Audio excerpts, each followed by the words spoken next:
Assalamualaikum warahmatullahi wabarakatuh. Perkenalkan, nama saya Dian Nugraha dari kelompok 9. Di sini kelompok kami akan membahas mengenai efek perubahan pendapatan dan harga. Sebelum melangkah ke materi, perlu saya perkenalkan kepada teman-teman masing-masing anggota kelompok dari kelompok 9. Yang pertama itu ada saya sendiri, Dian Nugraha. Yang kedua ada Warnila.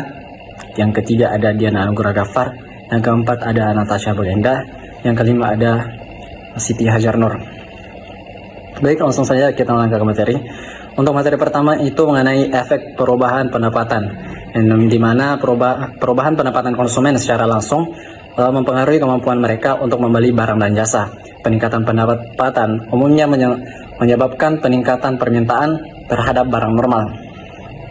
Sedangkan penurunan pendapatan mengakibatkan permintaan barang tersebut berkurang.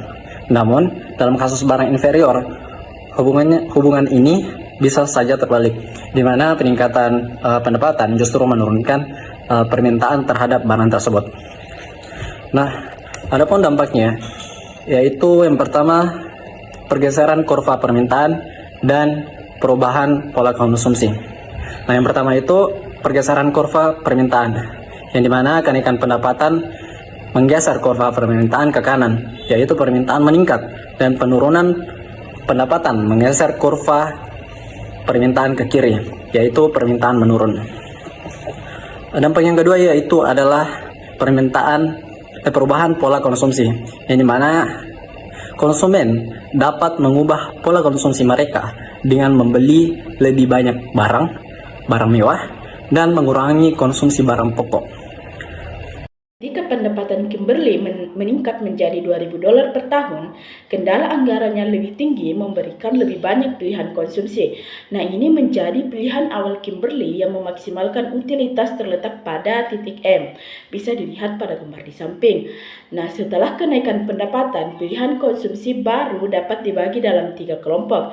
Nah, jika kedua barang yang dikonsumsi, yaitu tiket konser dan liburan semalam, adalah barang normal, maka Kimberly akan memilih titik di seperti N. Nah, yang menunjukkan lebih banyak konsumsi kedua barang tersebut. Namun, jika salah satu barang yang merupakan barang inferior, maka preferensi Kimberly bisa berubah. Misalnya, jika liburan semalam adalah barang inferior, maka Kimberly akan memilih titik P, yang menunjukkan lebih banyak tiket konser dan lebih sedikit liburan semalam. Nah, sebaliknya, jika tiket konser adalah barang inferior, pilihan seperti Q akan dapat diambil, yang menunjukkan konsumsi lebih banyak daripada liburan semalam dan lebih sedikit dari tiket konser. Nah, barang normal adalah barang inferior yang konsumsi menurun saat pendapatan naik. Secara umum, kenaikan pendapatan menyebabkan konsumsi lebih banyak kedua barang, namun preferensi pribadi Kimberly dapat menyebabkan perubahan konsumsi tergantung pada apakah barang tersebut normal ataukah inferior. Baik, di sini saya akan melanjutkan materi berikutnya, yaitu efek perubahan harga. Perubahan harga barang atau jasa mempengaruhi jumlah yang diminta oleh konsumen dan jumlah yang ditawarkan oleh produsen. Hukum permintaan menyatakan bahwa harga akan menurunkan jumlah yang diminta, sedangkan penurunan harga akan meningkatkannya.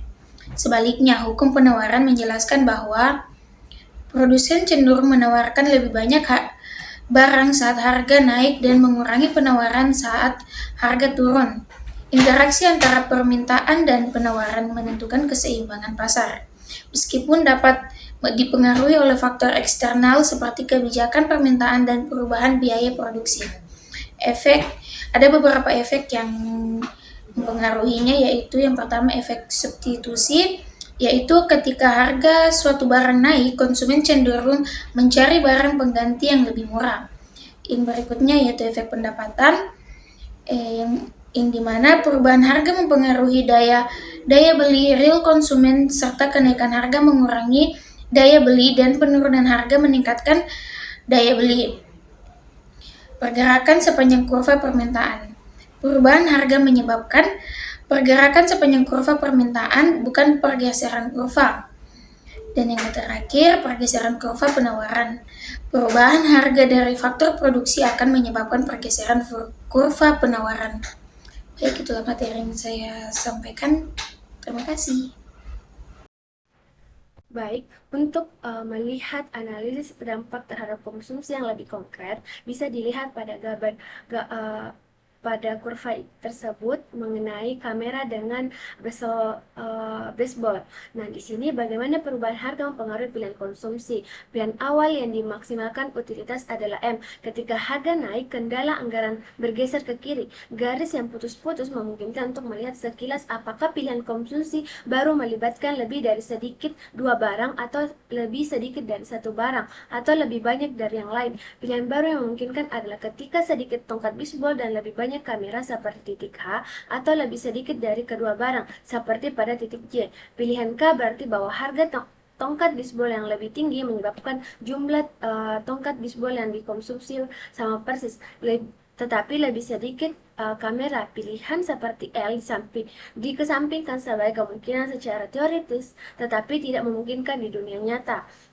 Karena itu berarti bahwa harga tongkat bisbol yang lebih tinggi berarti jumlah tongkat bisbol yang dikonsumsi itu lebih banyak.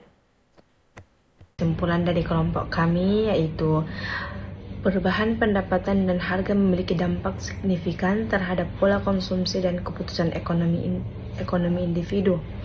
Peningkatan pendapatan umumnya meningkatkan permintaan terhadap barang normal dan mengurangi permintaan terhadap barang inferior, yang tercermin dalam penggeseran kurva permintaan.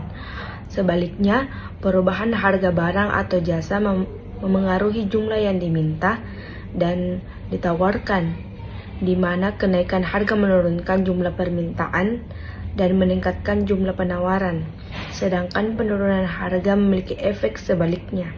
Efek ini dapat dijelaskan melalui hukum permintaan dan penawaran, serta konsep efek substitusi dan efek pendapatan yang mengubah daya beli konsumen.